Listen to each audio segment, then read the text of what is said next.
बच्चों, Hindi learning channel में आपका स्वागत है। आज आशिमा महाजन आपकी अध्यापिका आपके सामने पाठ लेकर आई है अव्यय अविकारी शब्द यानी कि इनडिक्लाइनेबल वर्ड्स। आपने इंग्लिश में सुना ही होगा इनडिक्लाइनेबल वर्ड्स कौन से होते हैं। The word itself doesn't change for any reason, such as adverbs हैं, पोस्टपोजिशन है, कंजक्शंस आते हैं, इसमें इंटरजेक्शन आते हैं, इसको आप इनवेरिएबल वर्ड्स भी कहते हो। इस पाठ में आप पढ़ोगे एडवर्ब्स के बारे में, क्रिया विशेषण के बारे में, पोस्ट पोजिशन यानी कि संबंध बोधक के बारे में पढ़ेंगे। इसमें कनेक्टिव वर्ड्स के बारे में यानी कि समुच्चय बोधक के बारे में पढ़ेंगे। एक्सक्लामेशन वर्ड्स के बारे में, विस्मयादि बोधक के बारे में पढ़ेंगे और लास्ट में पढ़ेंगे हम कोलैप्स यानी कि निपात वाक्य की तरफ।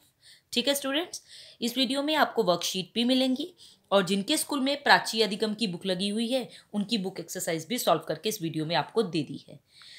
क्लास 10 के लिए ये चैप्टर बहुत ज़रूरी है क्योंकि इस चैप्टर के बिना पद परिचय असंभव है। जो कि क्लास 10 का चैप्टर है पद परिचय, वो इस वीडियो के बिना लगभग असंभव है क्योंकि जब तक बच्चे को क्रिया विशेषण, समुच्चय बोधक, संबंध बोधक, विस्मयादि बोधक, निपात इनकी जानकारी नहीं होगी वो पद परिचय नहीं कर पाएगा। चलिए शुरू करते हैं।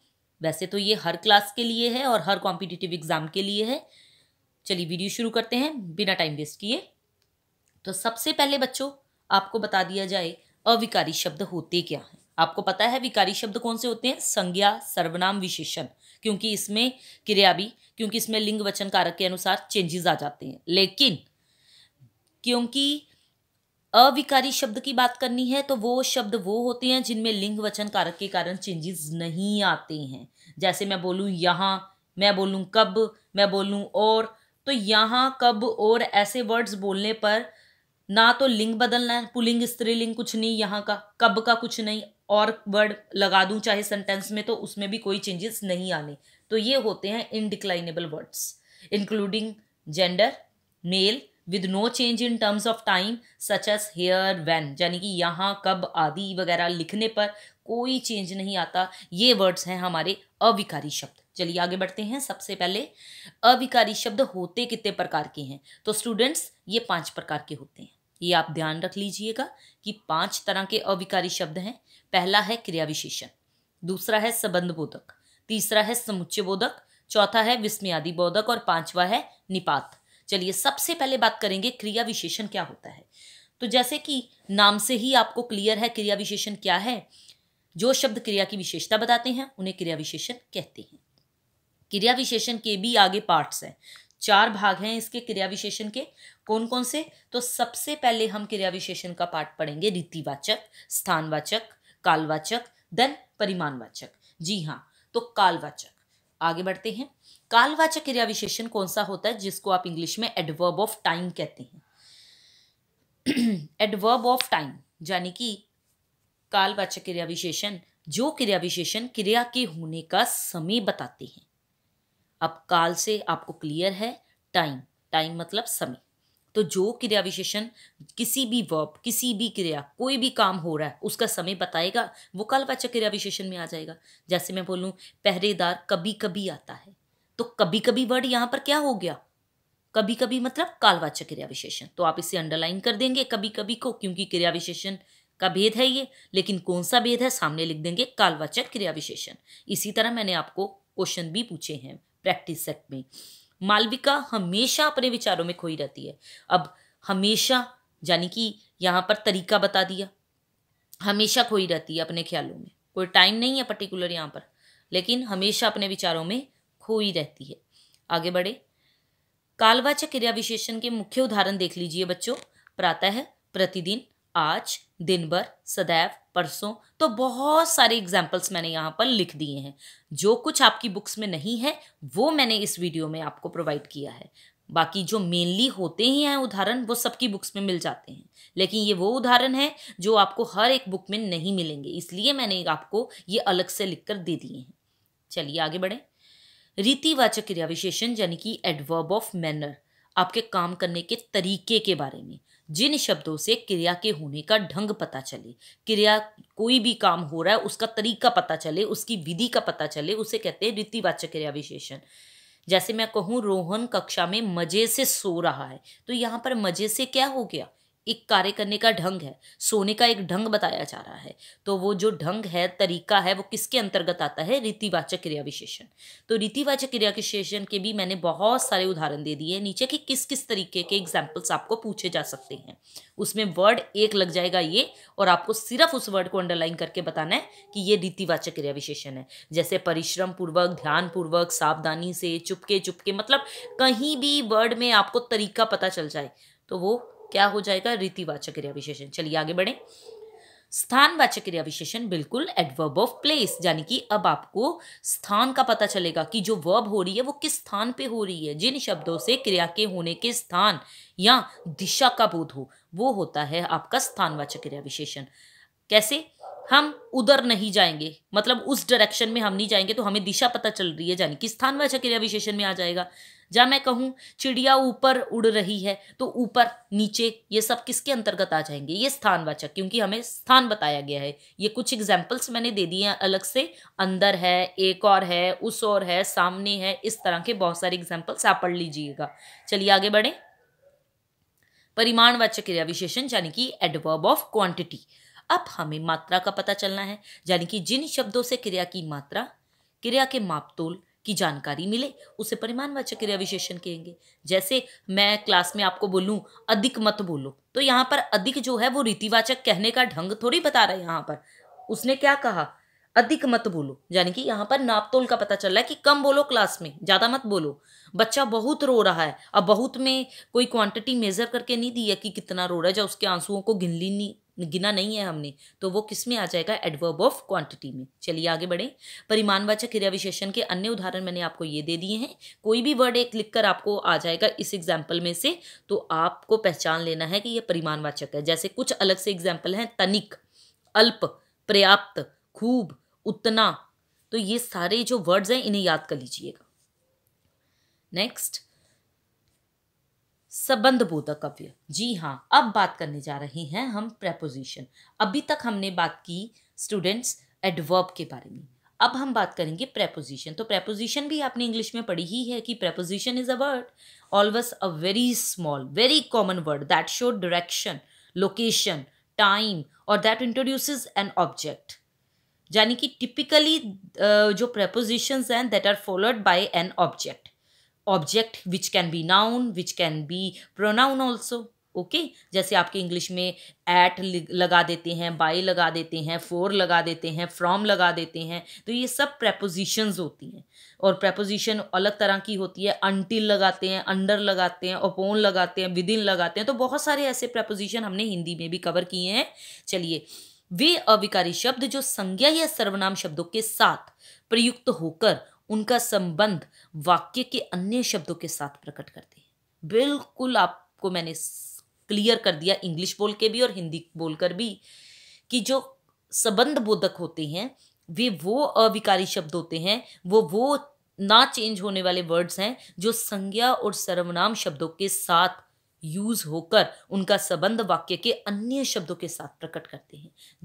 इनके साथ प्राय किसी ना किसी कारक चिन्ह का प्रयोग किया ही जाता है। चलिए आगे बढ़ें। उदाहरण है, घर के चारों ओर एक बगीचा है। अब चारों ओर यहां पर क्या हो गया?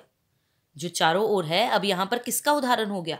आप ही बताइए। संबंध बोधक का। मैं लिखूं, उसके सामने एक मंदिर है। अब उसके सामने क्या हो गया?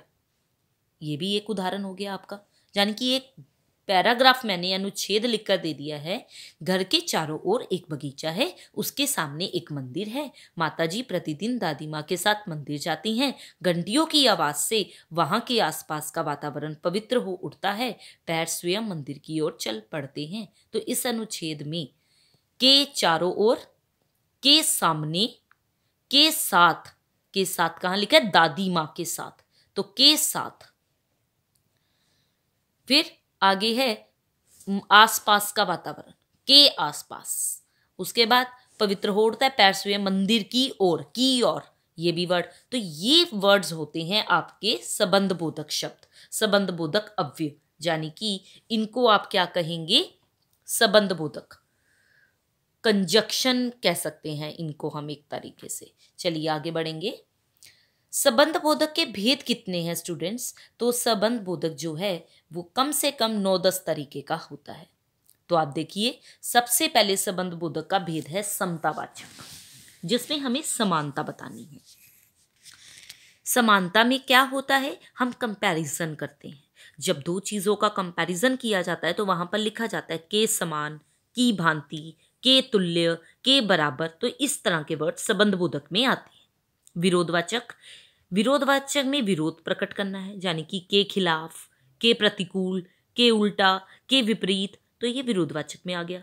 स्थानवाचक में क्या होता है कि हमें पर्टिकुलर एक जगह के बारे में बताया जा रहा है, कि भीतर, के बाहर, के समक्ष, के अंदर, के दूर, ये सब वर्ड्स हो गए। ठीक है। उसके बाद है दिशावाचक, यानी कि की ओर, या फिर की तरफ, या फिर की तरफ, के दोनों ओर, के आसपास, के सामने, ये सारे वर्ड्स हो गए। तुलनावाचक में तुलना करी जाएगी, की तरफ, की अपेक्षा, के समक्ष। हेतुवाचक यानी कि कारण बताया जाएगा, की खातिर। ठीक है, आगे आ जाइए। कालवाचक, कालवाचक में क्या होगा? से पहले, के बाद, के पश्चात, इस तरह के एग्जाम्पल। पृथकतावाचक, कहीं से अलग करना किसी चीज को, से अलग, से दूर, से हटकर। साधनवाचक में के द्वारा, के माध्यम से, के सहारे, के जरिए। संघवाचक में के साथ, के संग, के समेत। तो ये कुछ एग्जाम्पल्स और इनके भेद अलग से मैंने 10 प्रकार के आपको इसलिए लिखकर दे दिए हैं ताकि आपको वर्ड कोई भी पूछा जाए, और कोई भी वर्ड पूछा जाए तो इन 10 भेदों में से किसी ना किसी एक भेद का वो वर्ड होगा जिसको आपको पहचानना है कि इसको कैसे पहचाना जाए। ठीक है, ये होता है आपका संबंध बोधक। अब हम बढ़ रहे हैं आगे समुच्चय बोधक की तरफ, यानी कि कंजक्शन की तरफ। कंजक्शन क्या होती है? Conjunction is a word that joins words, that join phrases, that join clauses, that join sentences. जैसे आपके इंग्लिश में कोई भी वर्ड बट लगाकर दे दिया जाता है, एंड लगाकर दे दिया जाता है, जेट लगाकर दे दिया जाता है, बिकॉज लगा के दे दिया जाता है। She bought A shirt and a book. तो जो एंड वर्ड होता है वो कंजक्शन होती है, यानी कि हमारी हिंदी में वो समुच्चय बोधक कहलाता है। चलिए, समुच्चय बोधक जो शब्द, जैसे कि मैंने आपको बताया, सेंटेंसेस को जोड़ता है, मैंने आपको बताया क्लोजेस को जोड़ता है, मैंने आपको बताया फ्रेजेस को जोड़ता है। तो दो शब्दों, वाक्यों और वाक्यांशों को जोड़ने का कार्य जो शब्द करते हैं उन्हें कहते हैं समुच्चय बोधक। उदाहरण, सत्य और अहिंसा का पालन करो। तो यहां पर सत्य अहिंसा के बीच में कंजक्शन लग गई और, तो यानी कि जो वर्ड इन दोनों को जोड़ने के लिए बीच में यूज किया गया वो है कंजक्शन, समुच्चय बोधक।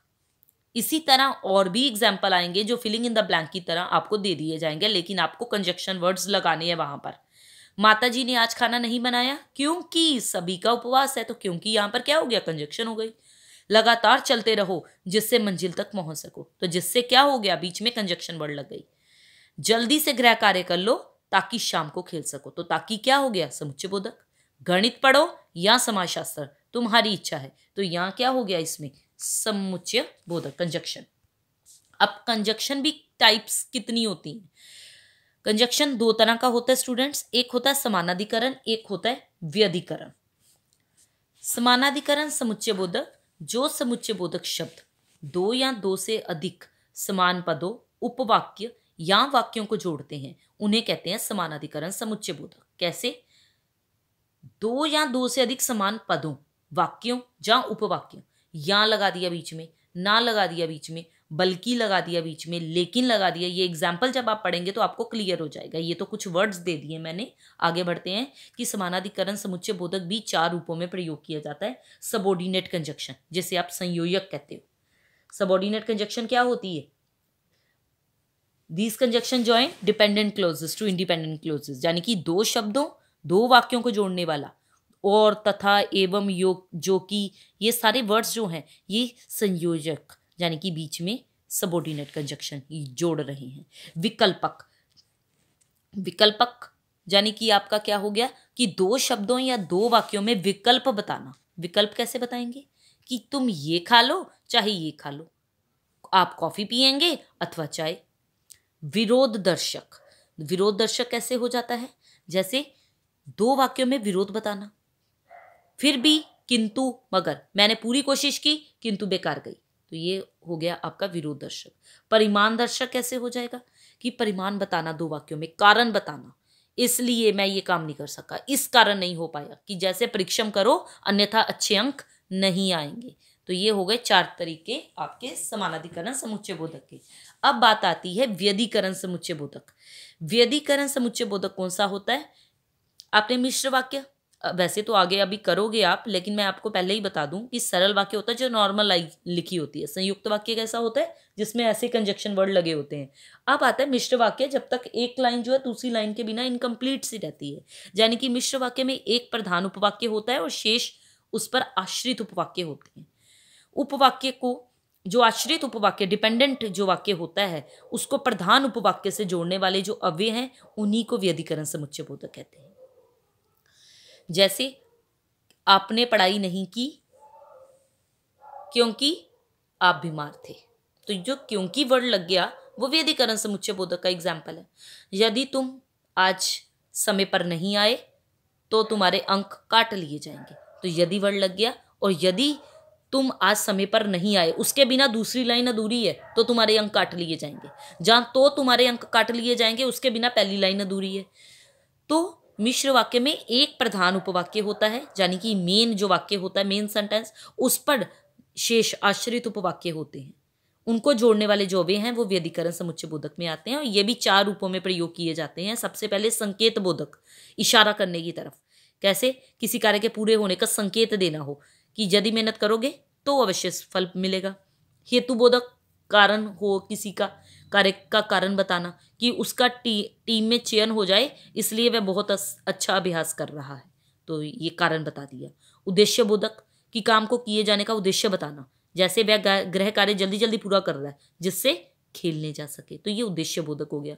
स्वरूप बोधक, यानी कि आपको अर्थ स्पष्ट करना है किसी चीज का, यानी लिखकर, मानो लिखकर, यहां लिखकर, तक लिखकर, कि उसे रन बनाते देखकर लगता है मानो स्वयं सचिन खेल रहे हैं। चलिए आगे बात करते हैं इंटरजेक्शन। जी हाँ, विस्मयादि बोधक। इंटरजेक्शन भी आपने सुनी होगी। इंटरजेक्शन होती क्या है कि is a word that is grammatically independent from the words around it and mainly expresses feeling rather than meaning. इसमें फीलिंग ज्यादा एक्सप्रेस की जाती है रेदर देन कि उसके अर्थ पर ध्यान दिया जाए। यानी कि विस्मयादि बोधक का अर्थ होता है आश्चर्य, हर्ष, शोक, इन को प्रकट करने वाले शब्द। कभी कभी किसी परिस्थिति में मन के भावों को प्रकट करने के लिए कुछ शब्द अचानक मुंह से निकल जाते हैं। सांप देख लिया तो अचानक मुंह से निकल जाता, हाय राम इतना बड़ा सांप, ऐसे, तो उन्हें विस्मयादि बोधक शब्द कहते हैं। इनका प्रयोग वाक्य के आरंभ में किया जाता है और विस्मयादि बोधक शब्दों के साथ हमेशा बच्चों ये विस्मयादि बोधक चिन्ह लगा रहता है। इसका जरूर ध्यान रखना है। अगर फिलिंग इन द ब्लैंक्स में आपको कोई वर्ड फिल करने के लिए दिया गया है, वो वर्ड जब तक आप ये वाला चिन्ह नहीं लगाएंगे इनकम्प्लीट रहेगा। चलिए आगे बढ़े। विस्मयादि बोधक शब्दों का प्रयोग निम्नलिखित रूपों में किया जाता है। कैसे? तो सबसे पहले है हमारा विस्मय बोधक, जिसमें हमें हैरानी होती है। हैं? तुमने किया ये काम? अरे तुम कब आए? ऐसे, ठीक है। हर्षबोधक में हमें खुशी जतानी है। ओहो बहुत बढ़िया कपड़े पहने हैं, शाबाश बहुत अच्छे अंक आए, आहा गर्मियों में तो नदी में नहाने का आनंद ही कुछ और है। घृणा बोधक, जब आप किसी से घृणा करते हैं, छी छी कितना कूड़ा फैला है, हट यहां से, मुझे घृणा है तुमसे, ऐसे कहते हैं। धिक्कार है तुम पर, तो घृणा वहां पर घृणा बोधक। स्वीकृति बोधक, हमने कुछ स्वीकार कर लिया जैसे, तो हम कहते हैं जी हाँ, ठीक, हाँ, अच्छा, जी हाँ मैं समय पर पहुंच जाऊंगा। चेतावनी किसी को देनी हो, खबरदार करना हो किसी को, तो कहते हैं ना बच्चों इस गाड़ी के ब्रेक काम नहीं कर रहे, खबरदार जो तुमने आगे जुबान लड़ाई, सावधान होशियार आगे क्या है, नाला है, ऐसे करके बोल देते हैं, चेतावनी देते हैं किसी को। शोक बोधक, जब आप किसी शोक में होते हो, डूब जाते हो, कोई बुरी न्यूज़ सुन लेते हो, तब आप क्या करते हो, हाय मेरी सारी मेहनत पे पानी फिर गया क्योंकि मैं फेल हो गई। आशीर्वाद बोधक, दीर्घायु, किसी को ब्लेसिंग्स देनी हो, चिरंजीव हो, जीते रहो। भय बोधक, जब आप डर जाते हो, जो मैंने बोला अरे यहाँ तो बड़ा खतरा है। और जब आप किसी को संबोधित करते हो, संबोधन बोधक कहलाता है। सुनो अजी सुनिए, ये रास्ता मंदिर की ओर ही जाता है ना। तो जो विस्मयादि बोधक शब्द है इनका कोई अर्थ नहीं होता, परंतु इनका उच्चारण विशेष अर्थ प्रकट करता है। इनके द्वारा एक या दो शब्दों में बड़ी बात कह दी जाती है। वर्ड छोटा सा यूज होता है लेकिन बात बहुत बड़ी कर देता है। आगे बढ़ेंगे हम पार्टिकल्स की तरफ। जी हाँ, लास्ट हमारा टॉपिक है अव्यय अविकारी शब्द में पार्टिकल्स। पार्टिकल भी सुने होंगे आपने सेंटेंस में कि क्या होते हैं। In most cases particles are prepositions. Preposition भी कैसी, used in conjunction with another word to form phrasal verbs, जैसे words like in, words like off, OFF off, words like up, words like by, words like along, down, forward, under. These can be particles, as can the previously discussed word preposition. ठीक है, जैसे मैं बोलूँ आपको कोई भी particles में example देना चाहूँ कि पार्टिकल जो होती है ना बेटा, वैसे देखा जाए निपात वाक्य। Particle is a range of words that fall outside the traditional 8 parts of speech. 8 part of speech कौन से आपके? नाउन है, वर्ब है, प्रोनाउन है, एडजेक्टिव है, प्रेपोजिशन है, एडवर्ब है, इंटरजेक्शन है, कंजक्शन है। तो there is no doubt about its value in language. निपात कुछ छोटे छोटे अविकारी शब्दों का प्रयोग है जो वाक्यों में विभिन्न शब्दों के अर्थों में एक विशेष प्रकार का बल देने के लिए किया जाता है। ऐसे शब्द निपात कहलाते हैं। इनमें से कुछ शब्द हैं ही, बी, तो, तक, मात्र, भर। एग्जाम्पल से ज्यादा क्लियर हो जाएगा निपात पार्टिकल्स क्या होते हैं कि आप ही तो हैं मेरी पीड़ा को समझने वाले। इसमें सबसे ज्यादा बल जो पड़ा वो ही पे पड़ा, स्ट्रेस जो पड़ा वो ही पे पड़ा। तो ये होता है पार्टिकल्स। पार्टिकल क्या होते हैं? The best way to look at it is a function word or word that must be associated with another to give meaning. जैसे कृपया मुझे भी अपने साथ ले चलिए ना, तो मुझे भी अपने साथ ले चलिए ना, तो बी पे स्ट्रेस पड़ा, बी पे बल दिया गया। तो ये होता है निपात। इसी तरह के और भी एग्जाम्पल्स हैं, आप पढ़ेंगे तो आपको समझ में आ जाएगा। निपात भी बेटा 9 तरह के होते हैं। वैसे तो आपकी बुक्स में नहीं दिया हो अलग से, लेकिन मैंने आपको अपनी वीडियो में प्रोवाइड किया है। सबसे पहले है स्वीकार्य निपात। जब आप किसी चीज को स्वीकार कर लेते हो तो आप क्या कहते हो? हाँ जी, जी हाँ। तो किसी भी वाक्य में अगर हाँ जी, जी हाँ लगा हो तब आपको पहचानना है कि यहाँ निपात कहाँ है। तो ये जो वर्ड्स हैं वो निपात के हैं। ये नहीं कि आप कहोगे कि मैडम अभी तो आपने बोला था विस्मयादि बोधक में सभी, तो तब तो आपने नहीं बताया। तो याद रखना निपात में विस्मयादि बोधक में इतना डिफरेंस होगा कि वहां पर विस्मयादि बोधक चिन्ह लगा होगा, और निपात के क्वेश्चन में हमेशा यही लिखा होगा कि इसमें से निपात छांटिए। चलिए, नकारार्थक निपात। नकारार्थक मतलब नेगेटिविटी लाने वाले, जिसमें हम कहते हैं नहीं जी, नहीं जी नहीं। निषेधात्मक, जब आप मना कर देते हो किसी को स्ट्रिक्टली कि ये काम मत करो, तब यूज होते हैं। प्रश्नबोधक, जैसे क्या। विस्मयादि बोधक निपात, जैसे क्या, काश, काश कि ऐसा हो जाता, तो ऐसे।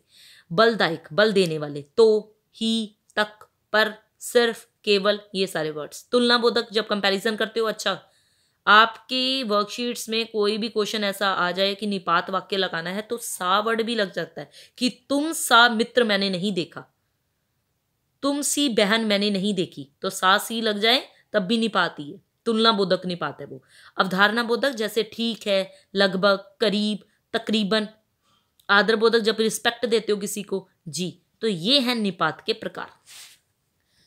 मुझे उम्मीद है आपको ये वीडियो बहुत अच्छे से समझ आ गई होगी। फिर भी मैं ब्रीफिंग कर देती हूँ पूरी की पूरी वीडियो की। तो सबसे पहले बेटा हमने क्या पढ़ा कि अविकारी शब्द होते क्या हैं, जो चेंज नहीं होते। ठीक है, उसके बाद हमने क्रिया विशेषण के बारे में पढ़ा, और क्रिया विशेषण कितने प्रकार के होते हैं वो पढ़े। कालवाचक, स्थानवाचक, रीतिवाचक, परिमाणवाचक, और परिमाणवाचक को सीमावाचक भी कहते हैं, ध्यान रखिएगा। इसके अलावा फिर हमने पढ़ा संबंध बोधक, यानी कि प्रेपोजिशन क्या होती है। प्रेपोजिशन, बस्ती के सामने पार्क है, तो के सामने वर्ड जो लग गया वो संबंध बोधक हो गया, प्रेपोजिशन हो गई। यानी कि वाक्य में प्राय हम एक से अधिक ऐसी संज्ञाओं का प्रयोग करते हैं, जैसे सर्वनामों का प्रयोग करते हैं, जो परस्पर जुड़ी होती हैं, और इनके जो इस आपसी संबंध को व्यक्त करने के लिए छोटे छोटे शब्दों का प्रयोग किया जाता है, वही संबंध बोधक कहलाते हैं। और संबंध बोधों को संयोजक भी कहा जाता है। आगे बढ़ेंगे। संबंध बोधक के बाद मैंने आपको बताया आगे, पीछे, सामने, ऊपर, नीचे, ये कुछ प्रेपोजिशंस ऐसी हैं जो आपको ध्यान में रखनी है। उसके बाद कंजक्शन पढ़ी हमने, यानी कि समुच्चय बोधक। और समुच्चय बोधक का एक नाम और है जिसे हम कहते हैं सहयोजक, यानी कि साथ मिलाने वाला।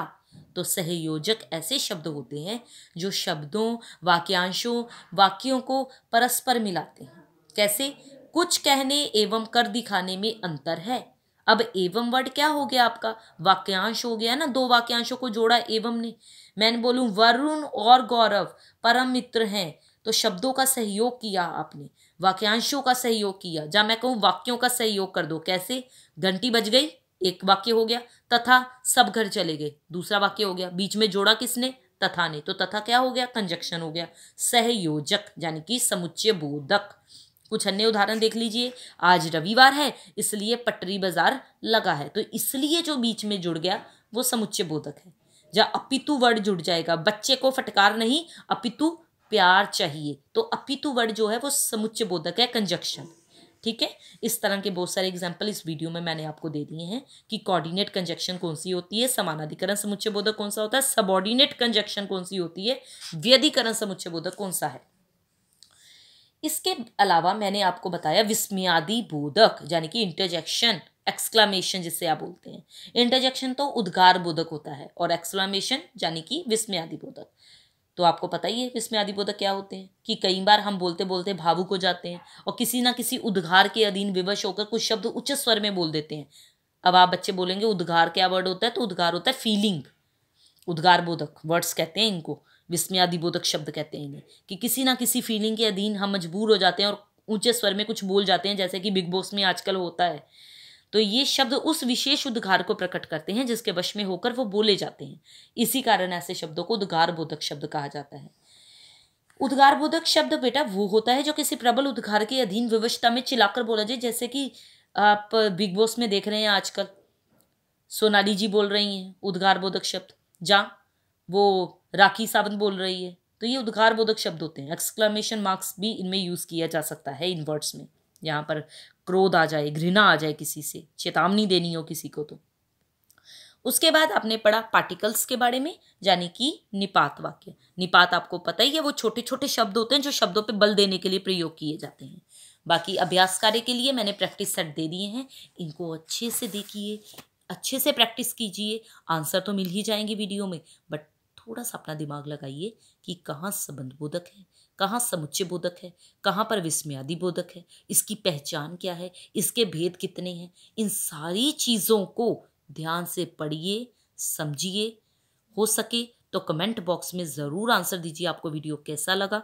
अपने फ्रेंड्स के साथ ज़्यादा से ज़्यादा शेयर कीजिए। ज़रूरी नहीं है फ्रेंड्स 8th स्टैंडर्ड के हों तभी वीडियो काम करेगी, ये वीडियो 9th स्टैंडर्ड के बच्चे के लिए भी उतनी ही उपयोगी है जितनी कि 6 to 8 के लिए।